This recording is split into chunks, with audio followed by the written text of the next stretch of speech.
4 PM news network में दोस्तों आपका स्वागत है। मैं हूं आपके साथ राशिद ज़हीर। आपके सामने कई बार मैंने ये बात बताई है कि महाराष्ट्र के उपक्रम किस प्रकार से गुजरात लेकर जाया गया है, किस प्रकार से महाराष्ट्र के लोगों के कारोबार के मौके कम करके गुजरात को दे दिए गए हैं, किस प्रकार से मुंबई के सामने अहमदाबाद को आगे बढ़ाया गया है। इसके बारे में मराठी मानुष भी नाराज़ है और महाराष्ट्र के रहने वाले भी नाराज़ हैं। इसको उद्धव ठाकरे ने भी उठाया था। कई सारे उपक्रम की बात मैं आपको बता चुका, लेकिन अब प्रधानमंत्री का बिल्कुल जो सलाहकार हैं, सलाहकार परिषद, उसके मेंबर्स की रिपोर्ट आई है, वो मैं आपको बताने जा रहा हूँ। आप देखेंगे दोस्तों, इंडियन एक्सप्रेस ने इसको छापा कि EAC क्या है मैं बताऊंगा आपको। 2 PM reports reveals Maharashtra GDP, Maharashtra की GDP जो कम होती जा रही है, अब पर कैपिटल इनकम कम होता जा रहा है, उसके बारे में, और गुजरात का बढ़ता जा रहा है। क्या क्या वजह है मैं आपको दिखाना चाहता हूं। पर capita income slid down for first time in 10 years। आप खबर देखेंगे दोस्तों, आपकी स्क्रीन पर खबर है कि महाराष्ट्र का GDP किस प्रकार से कम हो रहा है in front of the Gujarat.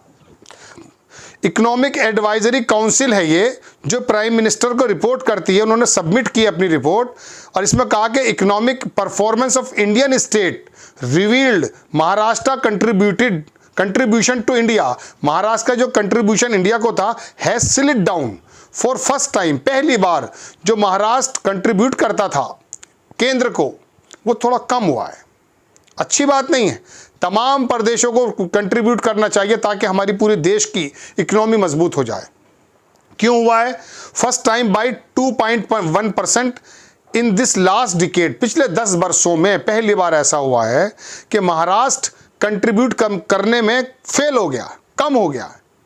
मैंने आपको बताया था कि महाराष्ट्र 1 रुपया देता है, 48 पैसे वापस लेता है। बिहार 1 रुपया देता है राजस्व का, 7 रुपया लेता है। ये हालात हैं। महाराष्ट्र नंबर 1 था उस जमाने में। द रिपोर्ट ने बताया कि महाराष्ट्र की जो GDP है, उसका जो कंट्रीब्यूशन है, वेंट डाउन फ्रॉम, नीचे चला गया है 5.2%, पहले था 15.2%, 2010-11 से लेके 13% टू 13.3 2013 में 11 में सॉरी, और 2020-21 में ये 13.3 हो गया और 2010-11 में 15.2, यानी कि 2.1 का स्लो डाउन आ गया। आगे देखेंगे, और दूसरी तरफ गुजरात जो है, उसका GDP कंट्रीब्यूशन वेंट अप हो रहा है, वो 7.5% हो गया है। 2010-11 में ये 8% था। इन द ईयर 2020-21 में ये 8.1 हो गया, 7.5 से 8.1 हो गया है 2023-24 में। यानी कि गुजरात के अंदर उसके बावजूद भी महाराष्ट्र को नहीं छू पा रहा है। 15.2 था, अभी 2% कम हो गया, 13% हो गया। आगे देख लीजिएगा, report submitted by the economic advisory council to prime minister Narendra Modi की काउंसिल है, relative economic performance of Indian states. 1960 से लेकर 2023-24 तक का जो टोटल लेखा जोखा है, संजय और आकांक्षा अरोरा, इन लोगों ने ये रिवील किया है, जो इसके मेंबर्स हैं इस एडवाइजरी कमेटी के। इन्होंने रिवील किया, growth engine Maharashtra has slow down in the last decade. पिछले 10 सालों में फडणवीस से पूछिए, मोदी और अमित शाह से पूछिए कि महाराष्ट्र पिछले 10 सालों में पिछड़ क्यों गया है भाई। आगे देख लीजिए, बहुत लंबी वैसे रिपोर्ट है ये, लेकिन मैं सिर्फ पर कैपिटल इनकम पे आना चाहता हूं कि महाराष्ट्र का जो कंट्रीब्यूशन इंडिया का GDP वाज रिपोर्टेड 15.2 जो था वो इंडिया का टोटल वो था, इसको घट करके 7.5, और वहीं पर गुजरात का 7.5 था। Maharashtra GDP growth contribution went down, ये तो वही बात है, गिना रहा है दोबारा से। मैं नीचे आने की कोशिश करता हूँ, कुछ इंपॉर्टेंट बात है तो वो आपको दिखा दूंगा। बहरहाल ये तमाम खबर आई है। ये खबर क्या महाराष्ट्र के चुनाव को इफेक्ट करेगी? सुप्रिया सुले ने भी इसको जो है ट्वीट किया है, मैं देखता हूं, अभी मैंने लिया तो था, रात आ गया है। देखिए सुप्रिया सुले ने क्या लिखा है। उसने लिखा कि for the first time in decade, पिछले दशक में, 10 वर्षों में, Maharashtra GDP contribution has drop from 5.2 से 2010-11 में थी 13.3 2023 में रह गया, जबकि गुजरात का 7.5 की जगह से 8.1 हो गया है। अच्छी बात है गुजरात 15 हो जाए, लेकिन महाराष्ट्र में क्यों हो रहा है भाई? This highlights failure of the Mahayuti government to prioritise Maharashtra with per capita income falling, it's clear. वो बता रहे हैं कि ये बिल्कुल खुला साइन है, जो महायुति की गवर्नमेंट है उसने प्रायोरिटी जो दी है महाराष्ट्र को कितनी दी है, बिल्कुल क्लियर है कि current administration is insensitive to the needs of the people. लोगों की ज़रूरतें पूरी करने में वो ज़्यादा अपना रोल अदा नहीं कर पा रहा है। Maharashtra deserve a government that invest in its potential for great growth. उसका कहना है कि महाराष्ट्र जो है वो डिजर्व करता है। देखिए मैप भी है, ये 1960-61 से लेकर के 2023-24 तक की गाथा गाता है, इसके ऊपर तमाम वो चीज़ें लिखी हैं। दोस्तों बात यह है कि महाराष्ट्र को इस तरह से डाउनफॉल देखते हुए वहाँ के लोग, वहाँ के विपक्षी दल इस पूरी तस्वीर को साफ रखना चाहेंगे उन लोगों के सामने जो वोट करने जा रहे हैं अभी 10-15 दिन में। बात यह है दोस्तों कि ये महायुति की सरकार वहाँ के उपक्रम किस प्रकार से या केंद्र के इशारे पर किस प्रकार से गुजरात में लेकर गए हैं, वहाँ के लोगों के रोज़गार के मौके किस प्रकार से कम हुए हैं, और अब महाराष्ट्र जो देश के अंदर जो वाणिज्य राजधानी कहा जाता है उसको अगर नीचे की तरफ लाने की कोशिश की जा रही है, तो गुजरात में क्या सिर्फ इसलिए किया जा रहा है कि वहाँ के 2 महामानव वहीं के हैं?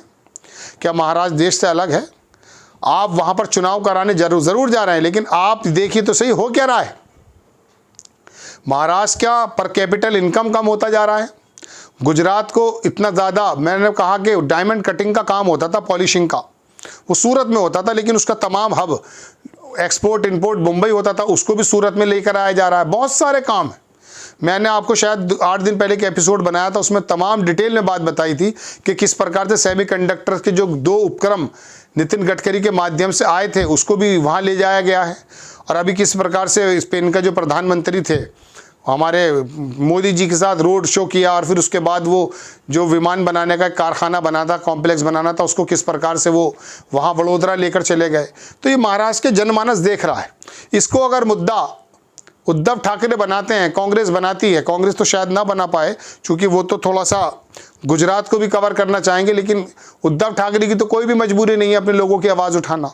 लेकिन हैरत की बात है, वो मनसे का जो नेता था, वो जो उत्तरी भारतीयों में बड़ा भड़कता था, वो भी चुप बैठा है क्योंकि भारतीय जनता पार्टी ने उसके लड़के के सामने कोई कैंडिडेट खड़ा नहीं किया है। दोस्तों बात यह है कि ये नेतागिरी है, ये नेता लोग अपने अपने फ़ायदे और मका उसकी बात करते रहेंगे। बिजनेसमैन से इनके किस प्रकार से ताल्लुक़ हैं, कौन से रीजन को बढ़ाना है, कौन से को घटाना है, सारी चीज़ें। हिमाचल के अंदर एक प्रोजेक्ट लगाया था इलेक्शन से पहले, उसके बाद उसके बारे में बातचीत करना भी बंद कर दिया, कोई खबरें नहीं आ रही हैं क्योंकि वहाँ कांग्रेस की सरकार आ गई है। अब अगर कांग्रेस की या विपक्ष की सरकार आएंगी तो क्या वो देश से अलग हो जाते हैं? बड़ी खबर, महाराष्ट्र पिछले 10 वर्षों में पहली बार पर कैपिटा इनकम में भी और अपना कंट्रीब्यूशन जो दे रहा था, वो जो उसका जीडीपी था, जो उसका देश के उसके अंदर उसका हिस्सा था, वो कम होता जा रहा है। उसकी वजह क्या है? उसकी वजह है बराबर वाला स्टेट। आप देख लीजिए किस प्रकार से गुजरात के लोगों ने वर्चस्व स्थापित करके गुजरात को आगे किया है और महाराष्ट्र को पीछे किया है। आपको खबर कैसी लगी अपनी राय कमेंट्स बॉक्स में ज़रूर दीजिए। चैनल को सब्सक्राइब कीजिए, शेयर कीजिए। नेक्स्ट टाइम मैं किसी खबर के साथ हाजिर होता हूँ। जय हिंद।